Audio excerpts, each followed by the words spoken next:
সরকার সাধারণ মানুষের জানমালের নিরাপত্তা দিতে সম্পূর্ণ ব্যর্থ। মির্জা আব্বাসের বক্তব্য অসত্য দাবি করে যা বলল ইসলামী আন্দোলন। জানাবো নির্বাচন নিয়ে ধূম্রজাল বাড়ালো সংক্ষিপ্ত ও বৃহৎ সংস্কার। এবং সর্বশেষ জানাবো সংসদ নির্বাচনের 5 এজেন্ডা নিয়ে বৈঠকে বসতে যাচ্ছে ইসি। শুনছিলেন সংবাদ শিরোনাম, এবারে বিস্তারিত। সরকার সাধারণ মানুষের জানমালের নিরাপত্তা দিতে সম্পূর্ণ ব্যর্থ। জাতীয় পার্টির চেয়ারম্যান গোলাম মোহাম্মদ কাদের বলেছেন, বর্তমান সরকার সাধারণ মানুষের জানমালের নিরাপত্তা দিতে সম্পূর্ণ ব্যর্থ। তাদের দ্রুত বিদায় নেওয়া দেশ ও জাতির জন্য মঙ্গল। দেশের আইন শৃঙ্খলা পরিস্থিতি এত ভয়াবহ স্মরণকালে কেউ দেখেনি।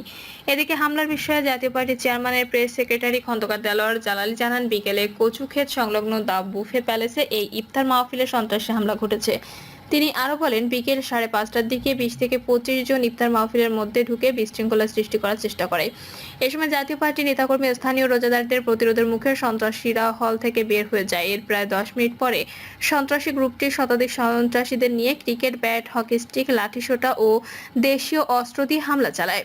এতে জাতীয় পার্টির নেতাকর্মী, স্থানীয় রোজাদার, সাংবাদিক ও পথচারী সহ অন্তত 50 জন আহত হয়েছেন। হামলাকারীরা সাংবাদিকদের মোটরসাইকেল সহ কমপক্ষে 20টি মোটরসাইকেল ভাঙচুর করে। এ সময় জাতীয় পার্টির পক্ষ থেকে পুলিশের সহায়তা চাওয়া হলেও পুলিশের পক্ষ থেকে কোনো সহায়তা পাওয়া যায়নি বলে অভিযোগ করে তিনি। জিএম কাদের বলেন, পুলিশ প্রশাসনকে ঢালাওভাবে স্বৈরাচারের দোষর আখ্যা ও মামলা মোকদ্দমা দিয়ে নিষ্ক্রিয় করে ফেলা হয়েছে। পুলিশের মনোবল ফেরাতে সরকারের কোনো উদ্যোগ নেই। পুলিশ প্রশাসনকে অকার্যকর করা হয়েছে, যেহেতু সরকারের প্রধান দায়িত্ব হচ্ছে সাধারণ মানুষের জানমালের নিরাপত্তা দেয়া।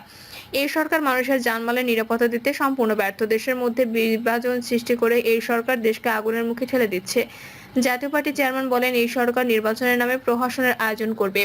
আমাদের সঙ্গে বৈষম্য করে এই সরকার নিরপেক্ষতা হারিয়েছে। শুধু মিছিল মিটিং নয়, এই সরকারের আমল ইফতার পার্টিও করতে দিচ্ছে না।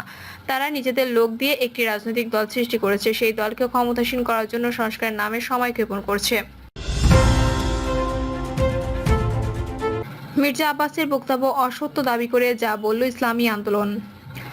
আওয়ামী লীগের সঙ্গে মিলে চক্রান্ত করে ইসলামী আন্দোলন বাংলাদেশ বিএনপির পতন ঘটিয়েছে এবং চরমোনাই পীর সাহেব নিজেই তা বলেছেন। বিএনপির স্থায়ী কমিটির সদস্য মির্জা আব্বাসের এমন বক্তব্য সম্পূর্ণ অসত্য, মিথ্যাচার বলে দাবি করেছে ইসলামী আন্দোলন। ইসলামী আন্দোলন বলছে, সম্পূর্ণ অসত্য, মিথ্যাচারমূলক বক্তব্য প্রমাণ করতে হবে, অন্যথায় মির্জা আব্বাসকে ক্ষমা চাইতে হবে। দলটির যুগ্ম মহাসচিব ও দলের মুখপাত্র মাওলানা গাজী আতাউর রহমান আজ এক বিবৃতিতে বলেন, ইসলামী আন্দোলন বাংলাদেশের চক্রান্তের রাজনীতি করে না, বরং সর্বদাই দেশ ও জাতীয় মানবতার পক্ষে দাঁড়িয়ে কথা বলে। বিগত 2001 থেকে 2006 সালে যখন বিএনপি ক্ষমতাসীন ছিল, ইসলামী আন্দোলন বাংলাদেশ বিরোধী দলসমূহের অন্তর্গত ছিল। সেই সময়ে ইসলামী আন্দোলন তৎকালীন বিএনপি সরকারের কার্যক্রমের বিরোধিতা করেছে। এখন বিরোধী দলের রাজনৈতিক কর্মকাণ্ডকে যদি আব্বাস সাহেবের কাছে ষড়যন্ত্র মনে হয়, তাহলে বলতেই হবে তিনিও একজন সম্ভাব্য স্বৈরাচার।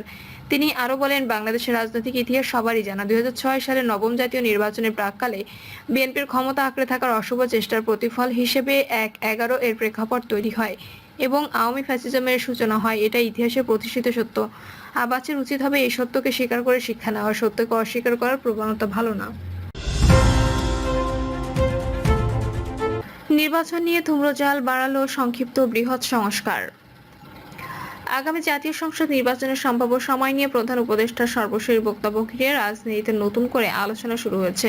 প্রধান রাজনৈতিক দলগুলো মনে করছে, নির্বাচনের সম্ভাব্য সময়ের ব্যাপারে প্রধান উপদেষ্টা এতদিন যে অবস্থান প্রকাশ করেছিলেন, সর্বশেষ বক্তব্যে তার আগের অবস্থান আবার কিছুটা নড়চড় হয়েছে। দলগুলোর নেতারা বলেছেন, এতে সরকার সম্পর্কে মানুষের মধ্যে ভুল ধারণা তৈরি করবে এবং নির্বাচন নিয়ে ধূম্রজাল সৃষ্টি করবে। অন্তর্বর্তী সরকারের প্রধান উপদেষ্টা অধ্যাপক মোহাম্মদ ইউনূস গত শুক্রবার ঢাকায় জাতিসংঘ মহাসচিব আন্তোনিও গুতেরেসের সঙ্গে বৈঠকে সরকারের বিভিন্ন রকম সংস্কারের উদ্যোগ এবং আগামী জাতীয় নির্বাচনের বিষয়ে কথা বলেন। সেখানে তিনি নির্বাচন প্রসঙ্গে বলেন, রাজনৈতিক দলগুলো যদি সংক্ষিপ্ত সংস্কার প্যাকেজ নিয়ে একমত হয়, তবে নির্বাচন ডিসেম্বরে হতে পারে। তবে তারা যদি বৃহৎ সংস্কার প্যাকেজ গ্রহণ করে, তাহলে নির্বাচন আগামী বছরের জুনে অনুষ্ঠিত হবে। কথা বলে জানা গেছে, প্রধান উপদেষ্টার এই বক্তব্যে রাজনৈতিক দলগুলোকে নতুন করে ভাবনায় ফেলছে। দলগুলো সংশয়ে পড়েছে, প্রধান উপদেষ্টার সংক্ষিপ্ত সংস্কার এবং বৃহৎ সংস্কারের আলোচনা তুলে নির্বাচন প্রক্রিয়া বিলম্বিত করার দিকে যাচ্ছেন কিনা। এই বিষয়ে বিএনপির স্থায়ী কমিটির সদস্য সালাউদ্দিন আহমেদ গত শনিবার বলেন, প্রধান উপদেষ্টা যেটা বলেছেন তাতে ওনার আগের কমিটমেন্টের পরিবর্তন মনে হয়। তিনি অল্প সংস্কার আর বৃহৎ সংস্কার বলতে কি বোঝাতে চাইছেন পরিষ্কার নয়।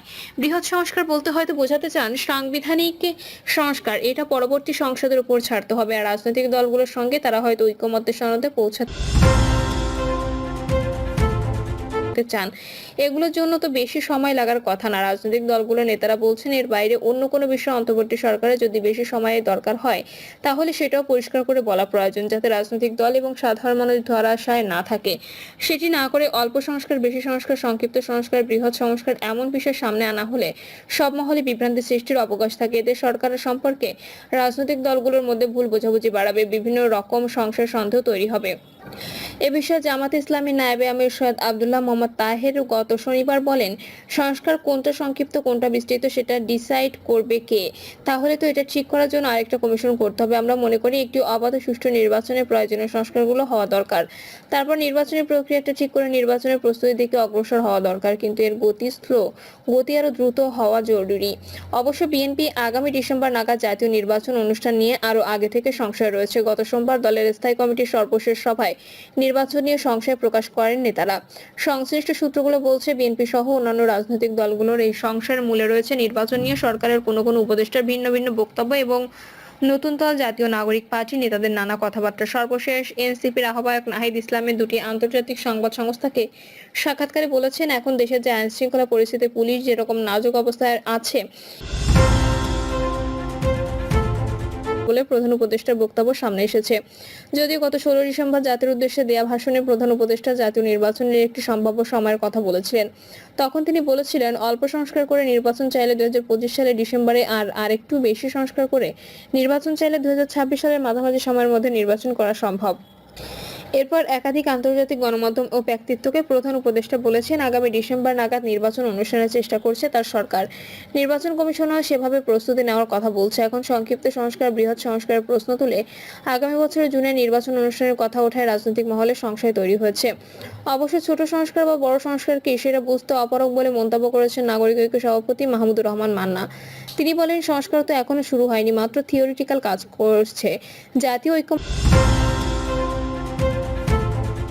কমিশন বলেছে 166টি গুরুত্বপূর্ণ প্রস্তাব এসেছে, তো যেগুলোতে ঐক্যমত্য হবে সেগুলো করব, যেগুলোতে ঐক্যমত্য হবে না করব না। এখানে ছোট বা বড় বলতে তো কিছু নেই। আমরা চাই প্রয়োজনীয় সংস্কার, অর্থাৎ যে সংস্কার একটি কোয়ালিটি নির্বাচন হয় সেটাই করতে হবে। অন্তর্বর্তী সরকার সংশ্লিষ্ট একাধিক সূত্র থেকে জানা গেছে, অন্তর্বর্তী সরকারের লক্ষ্য দেশের বিভিন্ন খাতে সংস্কার আনা। এ লক্ষ্যে 11টি সংস্কার কমিশন গঠন হয়েছে। এর মধ্যে সংবিধান, নির্বাচন ব্যবস্থা, জনপ্রশাসন, পুলিশ, বিচার বিভাগ ও দুর্নীতি দমন সংস্কার কমিশন তাদের প্রস্তাব জমা দিয়েছে। পুলিশ ছাড়া বাকি 5টি কমিশনের প্রস্তাব নিয়ে রাজনৈতিক দলগুলোর মতামত চেয়েছে জাতীয় ঐক্যমত্য কমিশন। এ নিয়ে দলগুলোর সঙ্গে আলোচনা করবে ঐক্যমত্য কমিশন।